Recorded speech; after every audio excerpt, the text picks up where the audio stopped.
নিজক ভাল নাপালে আনক ভাল পাব নোৱাৰি। কথাষাৰ সঁচা, কিন্তু বাস্তৱ জীৱনত ইমান সহজ নহয়। বহু সময়ত এনেকুৱা হয় যেতিয়া মানুহে নিজতকৈ আনক বেছি সফল বা নিজতকৈ আনক বেছি সুন্দৰ বুলি ভাবিবলৈ আৰম্ভ কৰে, তেতিয়াই কিছু লোকৰ আত্মবিশ্বাস নোহোৱা হৈ পৰে।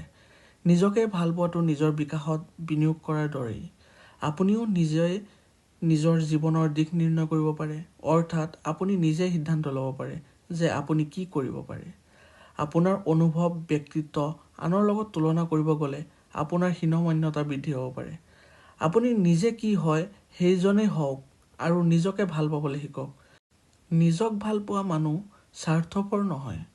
এই ভিডিঅ'ৰ জৰিয়তে আমি আপোনালোকক ক'ম যে কেনেকৈ নিজকে ভাল পাব পাৰি। প্ৰথমতে, আত্মপ্ৰেম জগাই তোলক। নিজৰ লগত সুখী হোৱাটো এটা অভ্যাসৰ দৰেই। যিসকল মানুহ নিজৰ ওপৰত সন্তুষ্ট নহয়, তেওঁলোকে সুখী হোৱাৰ কাৰণ বিচাৰে। আনহাতে যদি আপুনি সুখী হয়, তেন্তে সুখ আপোনাৰ ওচৰলৈ স্বয়ংক্ৰিয়ভাৱে আহিব আৰু আপুনি সেইবোৰ মুক্তভাৱে উপভোগ কৰিব পাৰিব।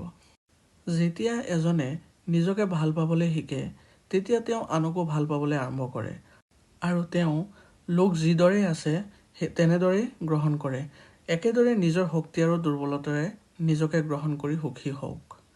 দ্বিতীয়তে, নিজকে মূল্য দিয়ক। নিজক ভাল পাবলৈ হ'লে প্ৰথমে নিজৰ ভিতৰৰ প্ৰতিভাসমূহ চিনিব লাগিব আৰু গ্ৰহণ কৰিব লাগিব। সেইবোৰক সন্মান কৰিব লাগিব, কাৰণ সকলোৰে ভিতৰত এনে বহুতো গুণ আছে যিয়ে সকলোকে আনৰ পৰা পৃথক কৰি তোলে। আপুনি কোন হয় আৰু কি কৰিব পাৰে তাৰ শলাগ লওক। নিজৰ অতীতক গ্ৰহণ কৰি নিজৰ আত্মবিশ্বাসৰ ওপৰত কাম কৰক, যিয়ে আপোনাক আগুৱাই যাবলৈও প্ৰেৰণা দিব। তৃতীয়তে, নিজৰ যত্ন লওক। আপুনি তেতিয়াহে নিজকে ভাল পাবলৈ সক্ষম হ'ব যেতিয়া আপুনি নিজৰ যত্ন সঠিকভাৱে ল'ব পাৰিব। যেনে পৰ্যাপ্ত পৰিমাণে টোপনি অহা, স্বাস্থ্যসন্মত খাদ্য খোৱা, ওচৰ চুবুৰীয়া মানুহৰ লগ পোৱা আৰু লগৰ সমনীয়াৰ লগত হাঁহি ধেমালি কৰা। এনে কৰিলে আপোনাৰ মনত কি চলি আছে তাৰ প্ৰতি মনোযোগ দিব পাৰিব। নিজকে ভাল পোৱাটো কোনো মানসিক ৰোগ নহয়। ইয়াৰ অৰ্থ হ'ল প্ৰতিদিনে সৰু সৰু অভ্যাসবোৰ জগাই তোলা, যিয়ে আপোনাৰ জীৱনটো সুন্দৰ কৰি তুলিব পাৰে। জীৱনত বহু কথা আহিব আৰু যাব, কিন্তু এবাৰ নিজকে ভাল পালে সেয়া চিৰদিন আপোনাৰ লগত থাকিব। চতুৰ্থতে, নিজৰ বাবে সময় উলিয়াওক। তদুপৰি নিজকে ভাল পাবলৈ অলপমান সময় অকলে কটাব লাগে। গতিকে নিজৰ বাবে সময় উলিয়াওক। সেই সময়ছোৱাত আপুনি নিজৰ পচন্দৰ চিনেমা চাব পাৰে। যিবোৰ ঠাই আপুনি বহুত ভাল পায় সেইবোৰলৈও যাব পাৰে। আপুনি যদি কিতাপ পঢ়ি ভাল পায়, কিতাপ পঢ়িব পাৰে, গান শুনিব পাৰে। যদি আপুনি বজাৰ কৰি ভাল পায়, তেন্তে আপুনি আপোনাৰ পচন্দৰ বস্তু কিনি আনিব পাৰে। এই সকলোবোৰ কথাই আপোনাক নিজকে ভাল পোৱাত সহায় কৰিব আৰু লগতে আপোনাক ভাল অনুভৱ কৰাব। পঞ্চমতে, নিজকে কাৰো লগত তুলনা নকৰিব। যিসকলৰ টকা আছে, ক্ষমতা আছে, সৌন্দৰ্য আছে, মানুহে তেওঁলোকক সন্মান কৰে। এই মিছা কথাষাৰ আপোনালোকে বিশ্বাস কৰেনে? যিজনে এইবোৰ কথাত বিশ্বাস কৰে, তেওঁ কেতিয়াও নিজকে ভাল পাব নোৱাৰে। নিজকে মানুহৰ লগত তুলনা কৰিলে আপোনাৰ মন সদায় অশান্ত হৈ থাকিব আৰু মনটোৱে সদায় ক'ব, মোৰ একো নাই, মই একো কৰিব পৰা নাই, মই একো কৰিবলৈ সক্ষম নহয়। এনে চিন্তাৰে মনত সদায় এটা শূন্যতা থাকিব।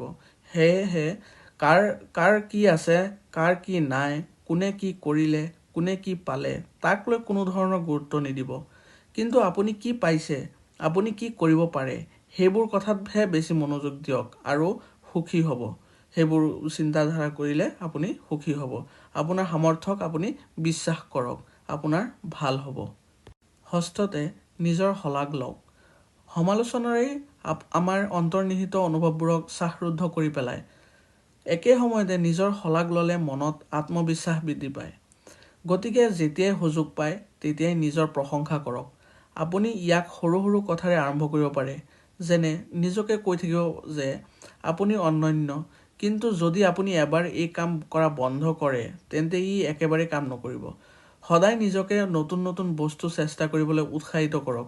যদি কামটো এবাৰতে নহয়, তেন্তে শতবাৰ নিজকে গালি নিদি চেষ্টা কৰিবলৈ উৎসাহ প্ৰদান কৰক।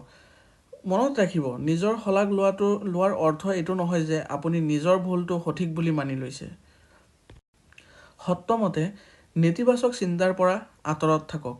নিজকে ভাল পাবলৈ প্ৰথমে নেতিবাচক চিন্তাধাৰা আৰু তেনেধৰণৰ মানুহক জীৱনৰ পৰা আঁতৰাই পেলাওক।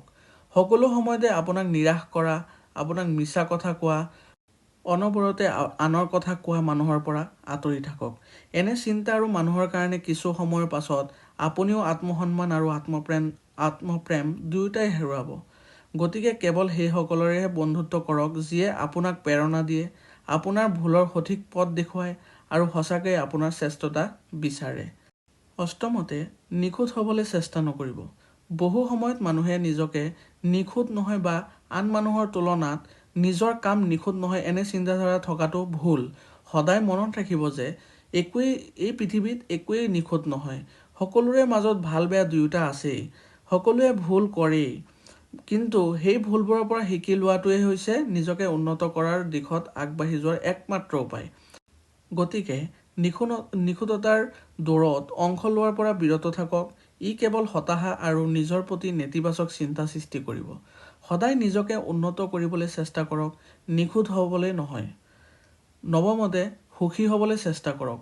জীৱনত সুখী হোৱাটোৱে নিজৰ প্ৰতি মৰম দেখুওৱাৰ এক গুৰুত্বপূৰ্ণ অংশ।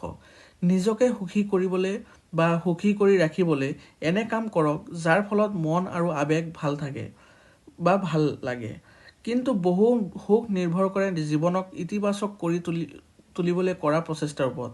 এনে অৱস্থাত আপুনি কাৰোবাৰ লগত আপোনাৰ যিকোনো ভাল লগা কাম কৰিব পাৰে। সেই সকলোবোৰ কামেই আপোনাৰ মুখত হাঁহি আনিব পাৰে। যিমান পাৰে সদায় হাঁহি থাকক। হাঁহিয়ে মানুহৰ মন মগজু সুন্দৰ কৰি তোলে। কিন্তু মনত ৰাখিব, নিজকে সুখী কৰাৰ অৰ্থ এইটো নহয় যে আপুনি আন কাৰোবাক আঘাত দিছে। নিজৰ সুখৰ সন্ধানত আন কাকো অসুখী নকৰিব বা দুখ নিদিব। দশমত, স্বাস্থ্যৰ যত্ন লওক। স্বাস্থ্য আমাৰ জীৱনৰ আটাইতকৈ গুৰুত্বপূৰ্ণ অংশ। কোৱা হয় যে সুস্বাস্থ্যই আপোনাৰ আটাইতকৈ ডাঙৰ সম্পদ। নিজকে ভাল পাবলৈ প্ৰয়োজনীয় মূলধন এয়াই। স্বাস্থ্য ভাল হ'লে ভিতৰৰ পৰা শৰীৰত এটা জিলিকনি থাকে। তদুপৰি নিজকে আত্মবিশ্বাসী অনুভৱ কৰে। আপুনি বহু ধৰণৰ ৰোগৰ পৰা আঁতৰত থাকক। ইয়াৰ বাবে আপুনি সুষম খাদ্য আৰু সঠিক ৰুটিন গ্ৰহণ কৰিব লাগে, যিয়ে নিজকে ভাল পাবলৈ হ'লে নিজৰ স্বাস্থ্যৰ যত্ন লোৱাৰ প্ৰতিশ্ৰুতি দিব লাগিব। আজি ভিডিঅ'টো কেনে পাইছে আপোনালোকে নিশ্চয় জনাব। আৰু চেনেলটোত যদি নতুন হৈ আছে তেতিয়াহ'লে ছাবস্ক্ৰাইব কৰি দিব। ধন্যবাদ।